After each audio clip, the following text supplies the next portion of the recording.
સૃષ્ટિ અને સંસારમાં આપનું સ્વાગત છે. આ આપણી શ્રેણીનો 8મો વાર્તાલાપ છે અને આજે આપણે ફરી એકવાર જાણીતી વાતોના ઊંડાણોમાં ઉતરીશું. નમસ્કાર સૌ શ્રોતા મિત્રોને. હાજી, અને પહેલાં તો છેલ્લા 7 વાર્તાલાપને જે સરસ પ્રતિસાદ મળ્યો છે એ બદલ સૌનો ખૂબ ખૂબ આભાર.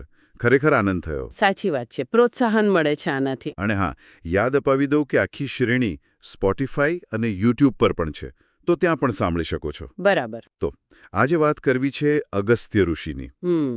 આપણે બધાએ નાનપણથી પુરાણોમાં, દાદા દાદીની વાર્તાઓમાં ઋષિમુનિઓના ચમત્કારોની કેટલીય વાતો સાંભળી છે. હા, બહુ સાંભળી છે. અગસ્ત્ય ઋષિની વાત આવે એટલે પેલું સમુદ્ર પી જવાની વાત. હા. પછી વિંધ્યાચળ પર્વતને આમ ઝુકાવી દીધો એ કથા, આ બધું મગજમાં આવે તરત. બરાબર. પણ ક્યારે એમ વિચાર્યું છે કે આ કથાઓ ખાલી વાર્તા જ છે, કે પછી આ વાર્તાઓની પાછળ એના પડળો નીચે કંઈક બીજો કોઈ ઊંડો અર્થ, કદાચ વૈજ્ઞાનિક કે પછી ખગોળીય ભેદ છુપાયેલો હોય? આ બહુ રસપ્રદ મુદ્દો છે. આજે આપણે આ જ દિશામાં થોડું જોવાનો, આ રહસ્ય પરથી પડદો ઉઠાવવાનો પ્રયત્ન કરવાના છીએ. ચોક્કસ. અને આ માટે આપણી પાસે મુખ્ય આધારસ્તંભ છે રૂપા ભાટીનું એક સંશોધન પત્ર. એનું નામ છે રીવિઝિટિંગ અગસ્ત્ય વિંધ્યાલોર with a new evidence from Parashar Tantra. અચ્છા. હા. અને સાથે સાથે આપણે મૈત્રાયણી, આરણ્યક, ઉપનિષદ, ઐત્રેય, બ્રાહ્મણ જેવા જૂના વૈદિક ગ્રંથો, પુરાણો અને આર.એન. આયંગર સાહેબનું ધ્રુવ તારા પરનું જે કામ છે એનો પણ સંદર્ભ લઈશું. અને હા, પેલી ઇક્ષ્વાકુ વંશના રાજાઓની પ્રાચીન યાદી છે ને, એ પણ ક્યાંક ને ક્યાંક કામમાં આવશે. ખૂબ સરસ. એટલે આધારભૂત સ્ત્રોતો સાથે વાત કરીશું. તો ચાલો શરૂઆત કરીએ ઋગ્વેદથી, આપણો સૌથી પ્રાચીન ગ્રંથ. ઘણી કથાઓનું મૂળ ત્યાં છે. બિલકુલ. એવું કહેવાય છે કે આ ગ્રંથો ખાલી ધાર્મિક નથી, ખરું ને? એમાં બીજું ઘણું બધું છે. એકદમ સાચી વાત. જુઓ, ઋગ્વેદ હોય કે બીજા વૈદિક ગ્રંથો, એ ખાલી પૂજાપાઠ કે મંત્રોનો સંગ્રહ જ નથી. એ તો તે સમયના સમાજનું, એમના જ્ઞાનનું, એમની ફિલોસોફીનું અને ખાસ કરીને કહું તો એમના આકાશ દર્શનનું, એમના ખગોળીય અવલોકનોનું પ્રતિબિંબ છે. એ સમયના ઋષિઓ ખાલી તપ જ નહોતા કરતા. એ લોકો બહુ જ કુશળ નિરીક્ષકો હતા, વિચારકો હતા. કુદરતને, બ્રહ્માંડને સમજવાની એમની કોશિશ હતી. અને એવી પરંપરામાં અગસ્ત્ય ઋષિનું નામ બહુ મોટું ગણાય. એમની પેલી જાણીતી કથાઓ જે છે, સમુદ્ર પાનવાળી અને વિંધ્યાચલને નમાવવાની, એને સામાન્ય રીતે લોકો કઈ રીતે જોતા હોય છે? મોટા ભાગે તો લોકો એને ઋષિની સિદ્ધિ, એમનો ચમત્કાર, એમની દૈવી શક્તિ જ ગણે છે. હા, બરાબર. અને ઘણીવાર એને અગસ્ત્ય ઋષિ ઉત્તર ભારતથી એટલે કે આર્યાવર્તથી દક્ષિણ ભારત તરફ ગયા એમના પ્રયાણ સાથે પણ જોડી દેવામાં આવે છે. હા, એ પણ સાંભળ્યું છે. અને દક્ષિણ ભારતમાં તો જુઓ, આજે પણ અગસ્ત્ય ઋષિનું સ્થાન બહુ ઊંચું છે. ત્યાં એમના નામે અગસ્ત્યમલાઈ પર્વત છે. તમિલ ભાષાનું પહેલું વ્યાકરણ અગત્યમ એમણે લખ્યું એમ મનાય છે. અચ્છા. અને પેલી કલારીપટ્ટુ માર્શલ આર્ટ છે ને, એના પ્રણેતા પણ અગસ્ત્ય ઋષિ મનાય છે. આવી ઘણી માન્યતાઓ છે. આ બધી વાતો તો આપણે જાણીએ છીએ, પણ હવે અહીંથી વાત રસપ્રદ બને છે. તમે જે રૂપા ભાટીના સંશોધનનો ઉલ્લેખ કર્યો, એ કહે છે કે આ કથાઓ કદાચ ચમત્કાર નહીં, પણ હજારો વર્ષો પહેલાં બનેલી ખગોળીય ઘટનાઓના રૂપક છે. આ થોડું સમજાવો. હા, ચોક્કસ. રૂપા ભાટી બહુ જ ઊંડાણપૂર્વક અને તર્કબદ્ધ રીતે આ વાત રજૂ કરે છે. એમનું કહેવું એમ છે કે આ જે કથાઓ છે ને, એ કદાચ આપણા પૂર્વજોએ હજારો વર્ષ પહેલાં જે ખગોળીય ઘટનાઓ જોઈ, જે અવલોકનો કર્યા, એની લોકસ્મૃતિ છે. ફોક મેમરી જેને કહીએ. લોકસ્મૃતિ એટલે પેઢી દર પેઢી વાર્તા રૂપે સચવાયેલી યાદ. બરાબર. જે પેઢી દર પેઢી કથા સ્વરૂપે આગળ વધતી રહી. હવે દાખલા તરીકે પેલી સમુદ્ર પી જવાની કથા લઈએ. હા. એનું શું કનેક્શન હોઈ શકે? ભાટી આ કથાને જોડે છે છેલ્લા હિમયુગ મહત્તમ સાથે, લાસ્ટ ગ્લેશિયલ મેક્સિમમ, LGM. હિમયુગ એટલે પેલો બરફનો યુગ. હા. હવે સાંભળીને કદાચ નવાઈ લાગશે, પણ વિચારો, આજથી લગભગ 20,000 વર્ષ પહેલાની વાત છે આ. પૃથ્વી પર ભયંકર ઠંડી હતી. ઉત્તર અને દક્ષિણ ધ્રુવ પર, મોટા પહાડો પર ખૂબ મોટા પ્રમાણમાં પાણી બરફ બનીને જામી ગયું હતું. હવે આટલો બધો બરફ જામી જાય એટલે શું થાય? દુનિયાભરના સમુદ્રોની સપાટી નીચે ઉતરી જાય. ઓહ, એટલે દરિયો પાછો હટી ગયો હોય. બરાબર. આજની સરખામણીમાં એ વખતે સમુદ્રની સપાટી લગભગ 400 ફૂટ જેટલી નીચી હતી. 400 ફૂટ? બાપરે, એટલે તો કેટલાય કિનારા ખુલ્લા થઈ ગયા હશે. એકદમ. જે વિસ્તારો આજે પાણી નીચે ડૂબેલા છે એ વખતે કદાચ જમીન હતા. લોકો ત્યાં રહેતા પણ હોય. તો આ જે સમુદ્રની સપાટી નીચી ગઈ, દરિયો જાણે ઓછો થયો, સમુદ્રનું શોષાવું, આ ઘટનાને કદાચ આપણા પૂર્વજોએ કાવ્યાત્મક ભાષામાં અગસ્ત્ય ઋષિએ સમુદ્ર પી લીધો એ રીતે વર્ણવી દીધી હોય. આવું ભાટીનું સૂચન છે. વાહ, આ તો ખરેખર બહુ જ અલગ અને તાર્કિક વિચાર કહેવાય.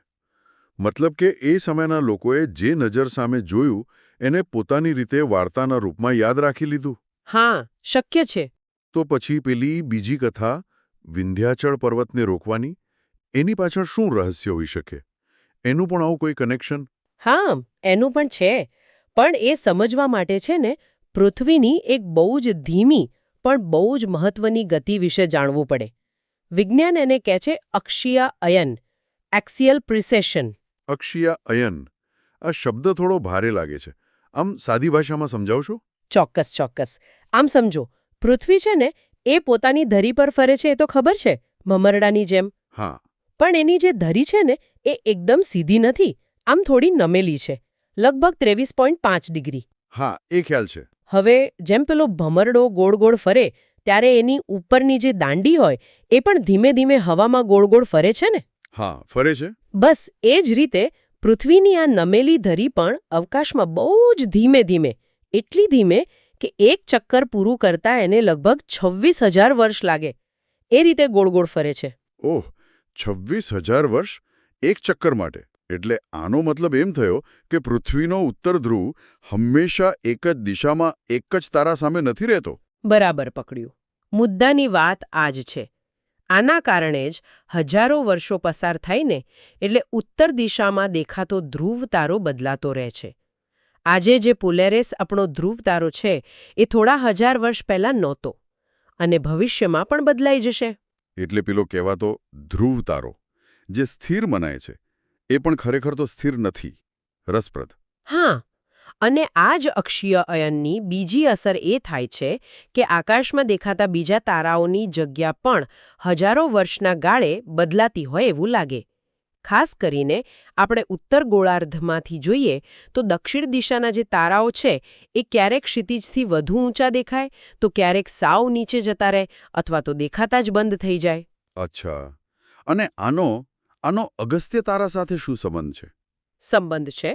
અગસ્ત્ય તારો, જેને પશ્ચિમના લોકો કેનોપસ કહે છે, એ આપણા આકાશનો સૂર્ય પછી બીજો સૌથી તેજસ્વી તારો છે. ઓહ, બીજો? હા, અને એ મુખ્યત્વે દક્ષિણ ગોળાર્ધમાં દેખાય છે. ભારતમાંથી જોઈએ તો દક્ષિણ દિશામાં ક્ષિતિજની એકદમ નજીક માંડ માંડ દેખાય. હવે પેલી અક્ષીય અયનની અસરને કારણે હજારો વર્ષો પહેલા એવું બન્યું હોય કે ભારતના ઉત્તર ભાગોમાંથી, ખાસ કરીને પેલી વિંધ્યાચળ પર્વતમાળાની ઉત્તરેથી જે લગભગ 24 ડિગ્રી ઉત્તર અક્ષાંશ પર છે, આ તારો દેખાતો જ બંધ થઈ ગયો હોય, ક્ષિતિજથી નીચે જતો રહ્યો હોય.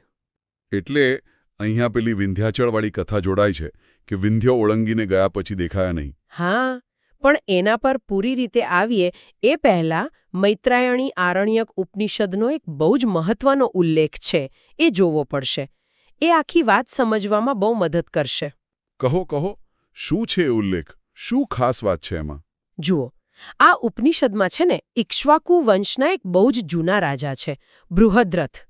એમનો અને ઋષિ શાકાયન્ય વચ્ચેનો સંવાદ છે. રાજા બૃહદ્રથ સંસારથી આમ કંટાળી ગયા છે, વિરક્ત થઈ ગયા છે અને શાકાયન્ય પાસે જ્ઞાન લેવા જાય છે.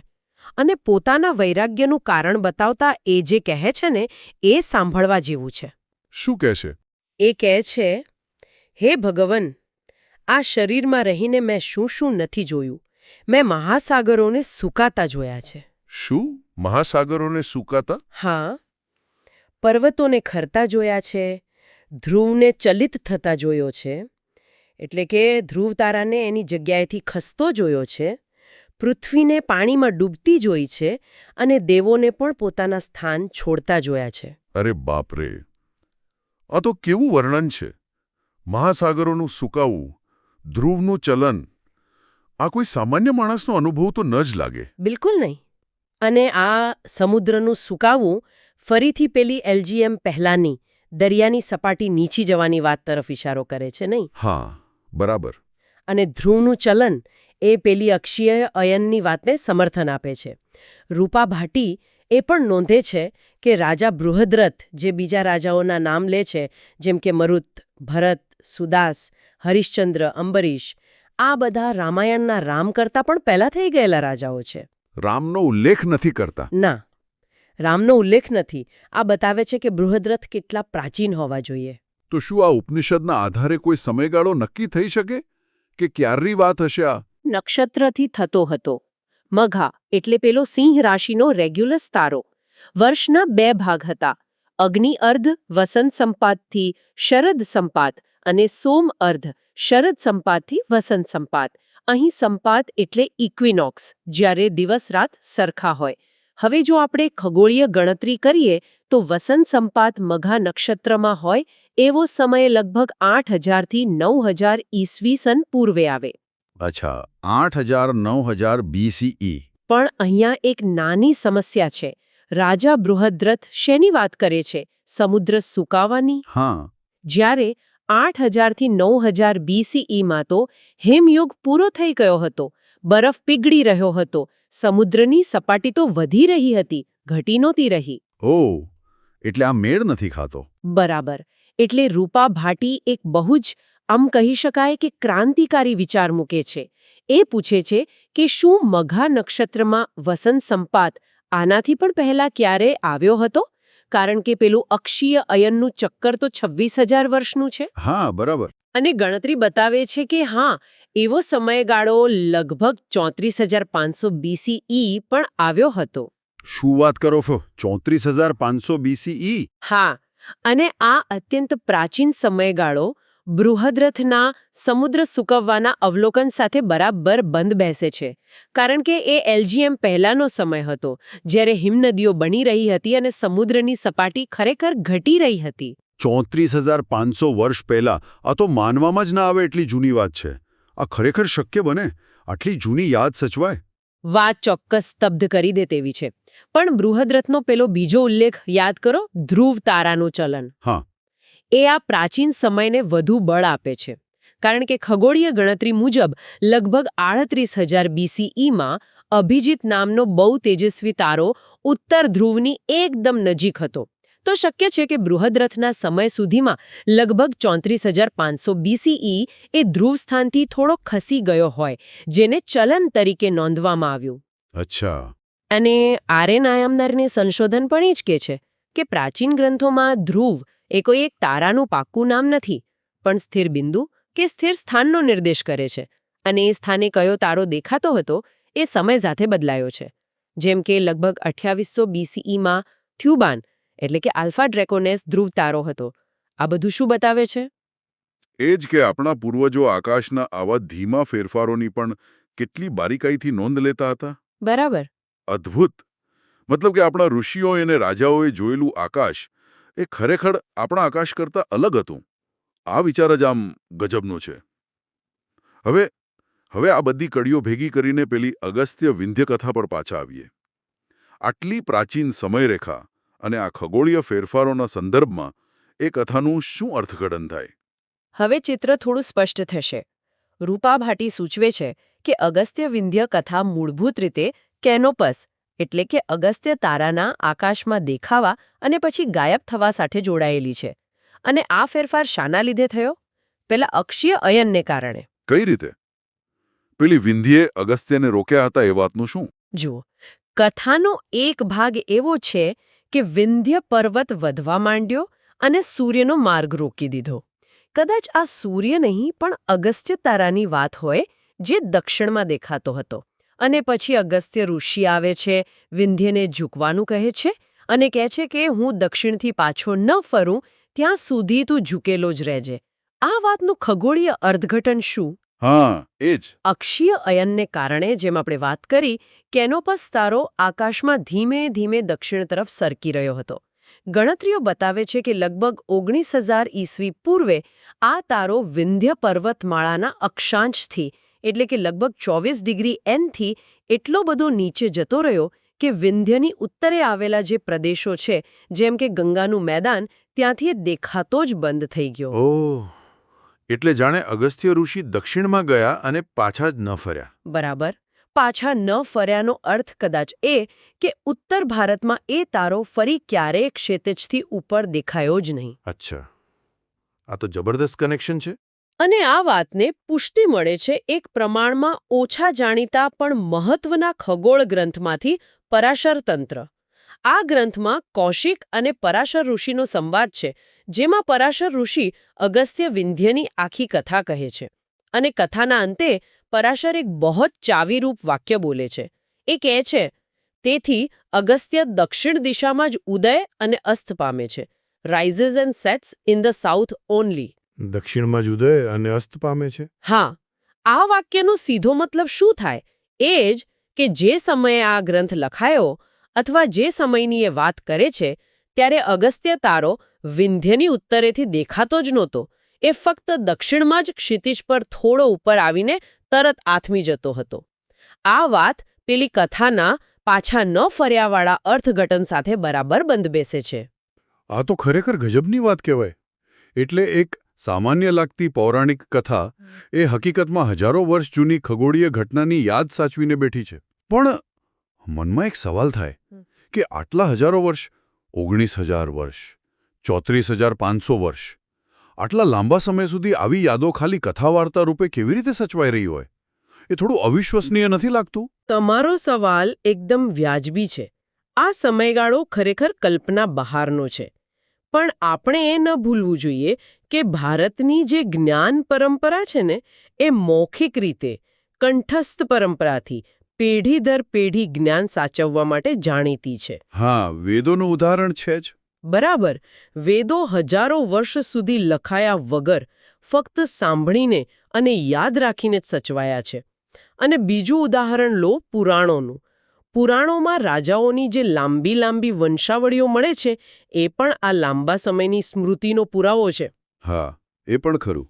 પુરાણો તો રામના પુત્ર કુશથી શરૂ કરીને મહાભારતના યુદ્ધમાં જે બૃહદ્રબળ રાજા માર્યો ગયો ત્યાં સુધી અને ત્યાંથી પણ આગળ વધીને બુદ્ધના સમયના રાજાઓ અને છેક નંદ વંશે જેને હરાવ્યો એ છેલ્લા રાજા સુમિત્ર લગભગ 362 BCE સુધીની યાદી આપે છે. ઓહો, આટલી લાંબી યાદી? હા, તો જો ઇતિહાસની યાદ આટલી લાંબી સચવાઈ શકતી હોય તો આકાશમાં બનતી મોટી અને મહત્વની ખગોળીય ઘટનાઓની યાદ કથાઓના રૂપક દ્વારા કેમ ન સચવાય?